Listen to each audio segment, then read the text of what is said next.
২০২৪ সালের আমি ডামি নির্বাচনের কথা তো আপনাদের সবারই মনে আছে, তাই না? স্বয়ং সাবেক প্রধানমন্ত্রী শেখ হাসিনা বলেছিলেন যে অন্য কোনো দল আসুক না আসুক প্রত্যেকটা নির্বাচনী আসনে একটা করে দামি প্রার্থী দিবেন। তারপর থেকে আসলে হয়ে গেছে যে আমি ডামি। এটা যে আসলে নাগরিকদের সাথে কত বড় প্রতারণা, একজন রাষ্ট্রপ্রধান হিসাবে এই ধরনের কথা বলা ভয়ঙ্কর রকমের প্রতারণা আমার কাছে যেটা মনে হয়। যাই হোক, আমরা সেই বিষয়টাতে কথা না বলি। এখন আসলে যে বিষয়টা নিয়ে আমি কথা বলতে চাই সেটা হচ্ছে এই যে বিদ্রোহী প্রার্থী। বিএনপি আমি যতটুকু জানি প্রায় ৬০টা আসনে, প্রায় ৫০ থেকে ৬০টার মতন আসনে বিএনপি বিদ্রোহী প্রার্থীরা তারা ভোটে দাঁড়িয়েছেন এবং এখন পর্যন্ত তারা সবাই বহাল তবিয়াতে নির্বাচনী প্রচারণা চালিয়ে যাচ্ছেন। উল্লেখযোগ্য আমরা বলতে পারি রুমিন রুমিন ফারহানা আর কি। তো উনি তো বিএনপির প্রথিতযশা একজন কর্মী ছিলেন বা নেত্রী ছিলেন আর কি। তো তিনি এখন তার নিজের এলাকাতে তিনি মনোনয়ন পাননি, যদিও গত ১৭ বছর তার বক্তব্য অনুযায়ী যে সবাই বিএনপির সব নেতা কর্মীরা সবাই গর্তে লুকিয়েছিল বিদেশি ফোন নাম্বার, কিছুদিন আগে বলছিলেন আর কি। তিনি মাশাআল্লাহ আওয়ামী লীগের প্রেসক্রিপশনে পুরা মিডিয়া কাঁপিয়েছেন আর কি। তো যাই হোক, আমরা সেই বিষয় নিয়ে কথা বলবো। তিনিও বিদ্রোহী প্রার্থী হয়েছেন। এবার আসি, আমি যদি একটু ২০২৪ সালের নির্বাচনের কথা চিন্তা করি, যেখানে বিদ্রোহী প্রার্থী ছিল আওয়ামী লীগের, সেইখানে বিদ্রোহী প্রার্থীও আওয়ামী লীগের, আবার মনোনয়ন প্রার্থীও আওয়ামী লীগের। আমি যদি ব্যারিস্টার সুমনের কথা বলি, তার আসনে যেই মানে যিনি আওয়ামী লীগের মনোনীত প্রার্থী ছিলেন, তিনি হেভিওয়েট ছিলেন, কিন্তু জনপ্রিয়তার দিক থেকে ছিলেন কিন্তু সুমন। তো শেখ হাসিনা যেটা করেছে, তিনি জানতেন যে এখান থেকে সুমন পাশ করবে, কিন্তু তিনি তার মনোনীত প্রার্থীকে দিয়েছেন ফেল করানোর জন্য। আলটিমেটলি আওয়ামী লীগেরই কিন্তু জনগণ সংসদে গেছে। কিন্তু এইবার এই ত্রয়োদশ নির্বাচনে বিএনপির যে যারা বিদ্রোহী প্রার্থী যারা আছেন, তারা কি ফেল করলে পাশ করলে কি বিএনপির কি লাভ, বা আসলে বিএনপি কোনো লাভ হবে কিনা আর কি। আলটিমেটলি এই যে এতগুলো আসনে যেখানে বিএনপি বিদ্রোহী প্রার্থীরা দাঁড়িয়েছেন এবং কেউ এখন পর্যন্ত উইথড্র করেনি। সো এখানে হলে ঘটনাটা কি ঘটবে দেখেন, এই ৬০টা বা ৫০ থেকে ৬০টা আসনেই ডিজাস্টার হবে। কেন ডিজাস্টার হবে? আপনি চিন্তা করেন, এইখানে আলটিমেটলি কিন্তু তিন মানে তিন গ্রুপে খেলাটা হচ্ছে আর কি। এক, ওখানে জামাত জোটের একটা প্রার্থী আছে, হয় এনসিপি নইলে জামাত, আর না হলে সেখানে বিএনপির মনোনয়ন প্রার্থী আছেন, আর দুই, বিদ্রোহী প্রার্থী আছেন বিএনপির। কোনো কোনো জায়গায় তো ৩টা করে বিদ্রোহী প্রার্থী আছে, মানে সব মিলায় বিএনপি আর কি। হ্যাঁ, এখন চিন্তা করে আমরা ধরে নিচ্ছি যিনি মনোনয়ন পেয়েছেন আর কি, মানে দল থেকে, তিনি অনেক বেশি সেখানে হচ্ছে জনপ্রিয়, তার ভোট সব থেকে বেশি।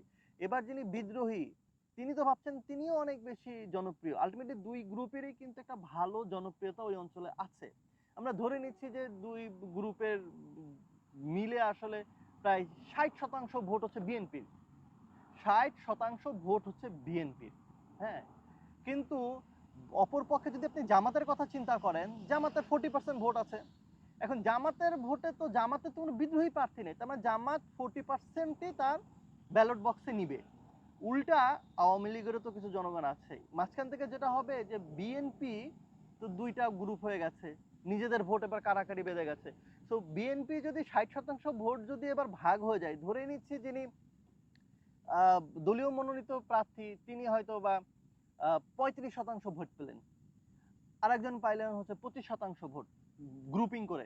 জামাতের ভোট তো আর বিএনপি পাবে না, প্রশ্নই আসে না আর কি। হ্যাঁ, আর আওয়ামী লীগ থেকে যা টানতে পারে টানলো। তারপরেও দেখবেন যে তৃতীয় ব্যক্তি জামাত জোটের যেই প্রার্থী থাকবে আলটিমেটলি সে বের হয়ে যাবে।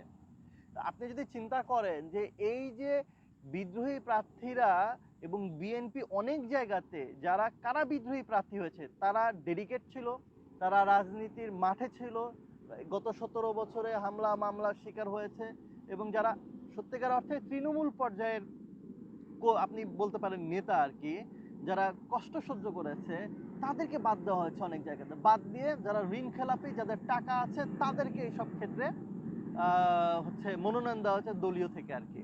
তো এই জায়গাগুলোতে যেটা হয়েছে যে এই যে দলীয় মনোনয়ন এবং বিদ্রোহী প্রার্থী সবাই আবার বিএনপির ভোট আলটিমেটলি, বিএনপির ভোট কিন্তু আলটিমেটলি দুভাগ হয়ে যাবে, কোনো কোনো জায়গায় ৩ ভাগ হয়ে যাবে। যদি ৩ ভাগ ২ ভাগ হয়, এইটার সুবিধাটা আসলে জামাত পাবে। তো এরকম ভাবার কোনো সুযোগ নাই যে বিএনপির বিদ্রোহী একজন দাঁড়িয়েছে, মনোনয়ন দলীয় মনোনয়নে একজন দাঁড়িয়েছে, সো যে কোনো একজন তো পাশ করবে, পাশ করলে আসবে না। এবার এই খেলা হবে না, এবার এই খেলা জমবে না, কারণ এবার এনসিপি আছে, জামাত আছে। তো জামাতের যে জোট আছে সেখানে যারা, আর জামাতের জোট, জামাত থেকে যে সকল প্রার্থীকে জোটের জন্য উইথড্র করা হয়েছে সবাই কিন্তু প্রাণ দিয়ে কিন্তু তার জোটের প্রার্থীর জন্য লড়বে।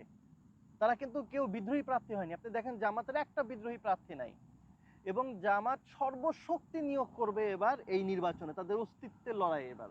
হ্যাঁ, যদি এবার তাই হয়, জামাত সর্বোচ্চ শক্তি দিবে তাদের যে 40% ভোটও যদি থাকে, 30% ভোট থাকে সেটা কনফার্ম করার জন্য, এবং সেই সাথে আওয়ামী লীগের ভোট কাস্ট করার জন্য। কারণ আওয়ামী লীগের তো স্থানীয় মানুষ তো উড়ে যায়নি, এলাকা থেকে চলে যায়নি, তাদেরকে তো বসবাস করতে হবে। তাদেরকে বসবাস করতে হইলে কারো না কারো শেল্টারে যেতে হবে। অলরেডি দুই দলই কিন্তু তাদেরকে টানা শুরু করেছে আসলে। হ্যাঁ, দুই দলই, জামাত বলেন আর বিএনপি বলেন, সবাই কিন্তু এখন আওয়ামী লীগের ভোট ব্যাংকে নিজের দলে নেওয়ার চেষ্টা করছেন। তো সেদিক থেকে আলটিমেটলি যেটা হবে যে আপনি যদি চিন্তা করেন বিএনপির এই মানে বিদ্রোহী প্রার্থী এবং এবং মনোনয়নপ্রাপ্ত, দলীয় মনোনয়নপ্রাপ্ত প্রার্থীর ভিতরে মারামারির জন্য তৃতীয় পক্ষ লাভবান হবে জামাত। এবং এই নির্বাচনে যদি এই যে প্রায় 50 থেকে 60টা আসনে যে বিদ্রোহী প্রার্থী বিএনপি হয়ে নির্বাচন করছে, বিএনপির যদি ভরাডুবি হয় তাহলে অন্যতম প্রধান কারণ হবে হচ্ছে এই বিদ্রোহী প্রার্থীরা, এই বিদ্রোহী প্রার্থীর যে আসনগুলো আছে সেখানে। এবং আরেকটা বিষয়, এবার দেখলাম যে সবাই স্থানীয় পর্যায়ে তারা হচ্ছে ভোটের জন্য গণসংযোগ করছেন, কিন্তু জামাত একটা কাজ দেখলাম, জামাতের যে সকল প্রবাসীরা বাংলাদেশের বাইরে থাকেন প্রত্যেক জায়গায় যেভাবে যেভাবে জামাতের প্রচারণা করে ভোটগুলো কনফার্ম করছেন, এইটা নির্বাচনের দিন আপনারা খেয়াল করবেন, দেখবেন যে প্রবাসীদের ভোট অনেক নির্বাচনী এলাকায় অনেক আসনে রেজাল্ট চেঞ্জ করে দিবে, যেটা বিএনপির অনেক প্রার্থী ভাবতেও পারছে না, চিন্তাই করছে না প্রবাসীরা আর কয়জন ভোট আছে। চিন্তা করেন বাংলাদেশে 1 কোটির উপরে মানুষ প্রবাসে বসবাস করে, তার ভিতরে যদি 30%ও যদি ভোটার হয় বা ভোট যদি পোস্টাল ব্যালটে দেয়, আমি তো দেখছি ফেসবুকে মানে প্রতিটা সচেতন মানুষই ভোট দিচ্ছেন, কষ্ট করে ভোট দিচ্ছেন।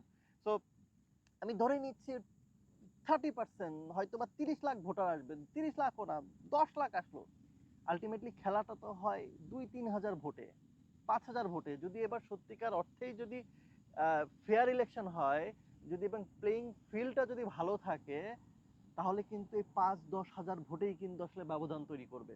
এবং এই ব্যবধান তৈরি করার ক্ষেত্রে প্রবাসীদের ভোটের গুরুত্ব অপরিসীম, একেবারে অপরিসীম। এবং সেক্ষেত্রে বিএনপি সেরকম কোনো কার্যক্রম দেখলাম না প্রবাসীদের ভোটটা টানার জন্য, কিন্তু জামাত সেদিকে অনেক এগিয়ে। আর বিএনপি যদি ভরাডুবি হয়, আমি বলছি না ভরাডুবি হবে, তবে ভরাডুবি যদি হয় তাহলে এই যে 50 থেকে 60-62টা আসনে যে বিদ্রোহী প্রার্থী, এদের জন্য ভরাডুবি হবে আর কি। তো দেখা যাক, সামনে নির্বাচন আর মাত্র কয়েকটা দিন বাকি আছে, সাধারণ মানুষের রায় কোথায় যায়।